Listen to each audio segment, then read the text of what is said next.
Hello and welcome back everyone to PKIdeas for another tournament reflections video. This time around we'll be versing Luke Marsh, 1723. He is white, I am black. It's in the Australian Reserves of 2018 and this is round number 4 if I remember properly. And this is following a bad game against Gordon Yang, and I had to play this game to redeem myself. So here we go. I was black and Luke Marsh played first move e4, followed by c5, knight f3, d6, d4, cd, nd, knight f6, knight c3, and g6. Bishop to c4 was played, and now bishop to g7. Here you've got a pretty much, your basic Sicilian dragon structure with your pawns looking like a dragon, like so, in this dragon type structure, with the next moves following being f3, castles, bishop e3, and knight to c6. Here, as I've highlighted, I have got my two knights out and my king is castled, so my development is pretty nearly done.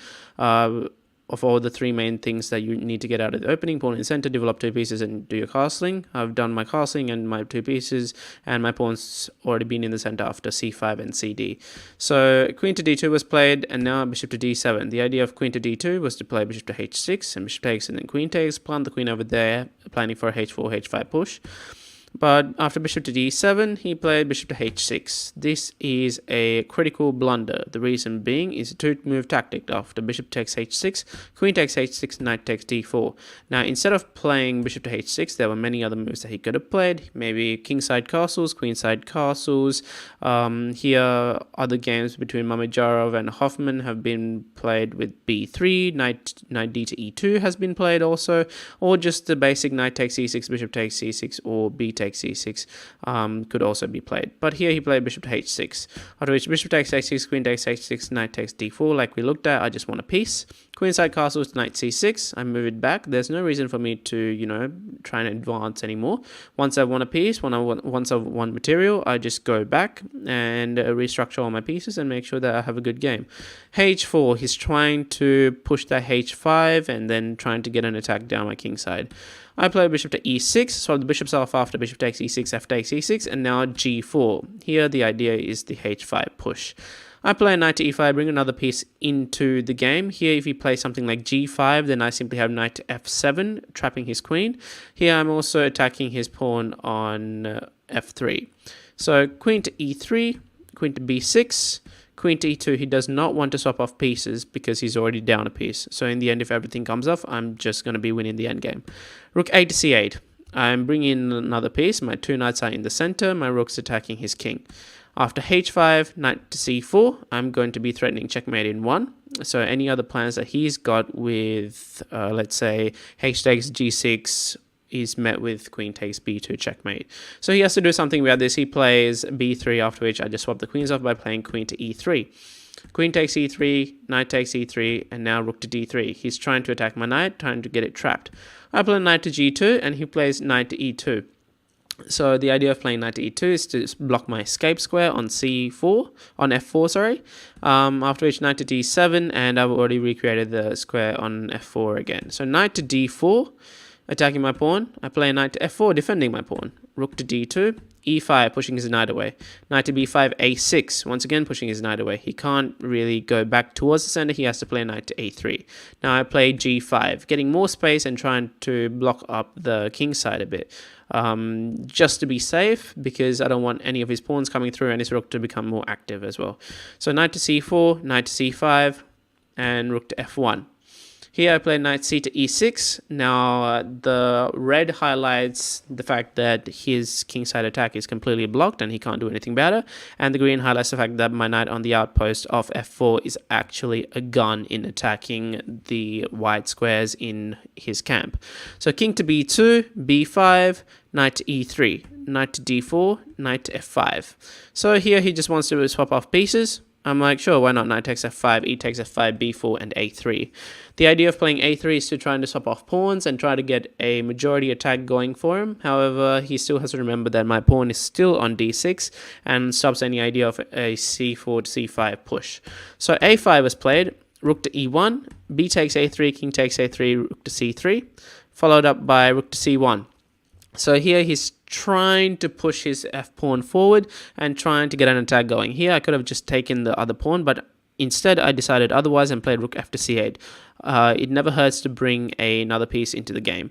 So king to b2, king to f7. I bring my king in.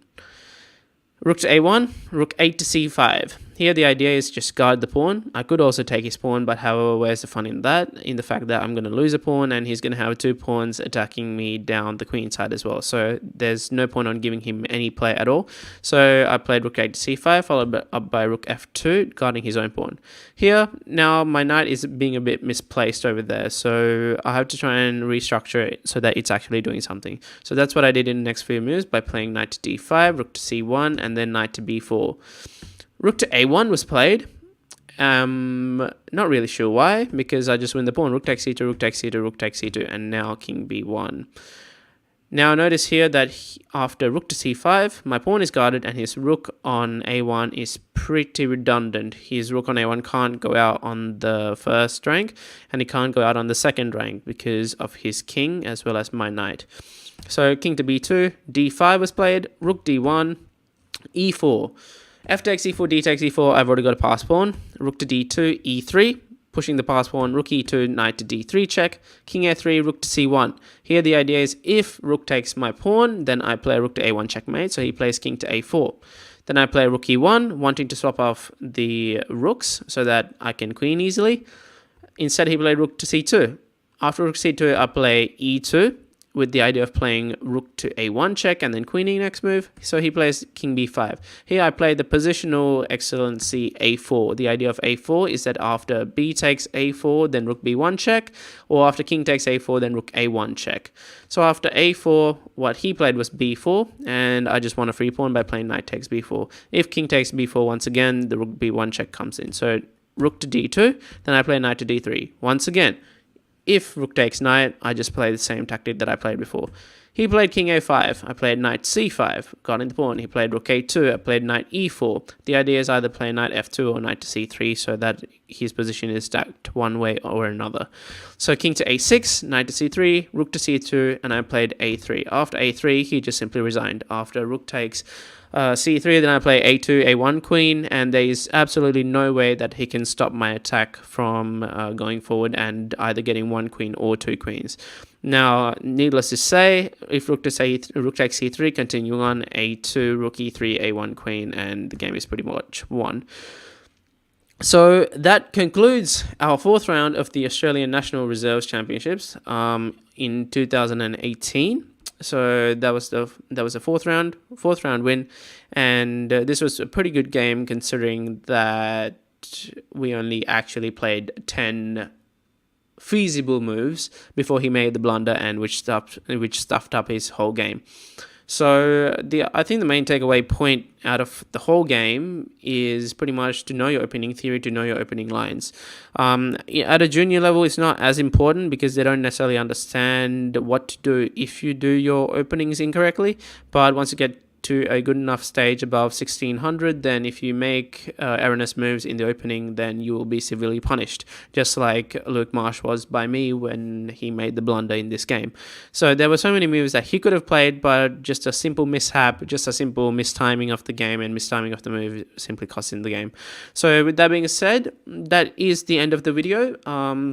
If you liked it, please go down below, hit that like button for me. If you don't want to miss any more content from me, please hit that subscribe button. And something really, really new coming up is that we have released this new merchandise, basically this PKIdeas t-shirt, the softest t-shirts that you will ever find out there in the internet or on the internet. And basically go ahead and buy one to support the channel. And it also supports all the kids that are playing for my team, PKIdeas, in the South Australian championships, in the team championships, so on and so forth. So anything that you buy from there goes to proceeds for that. So with that all being said, that is the end of the video. Thank you, and I'll see you next time. One thing.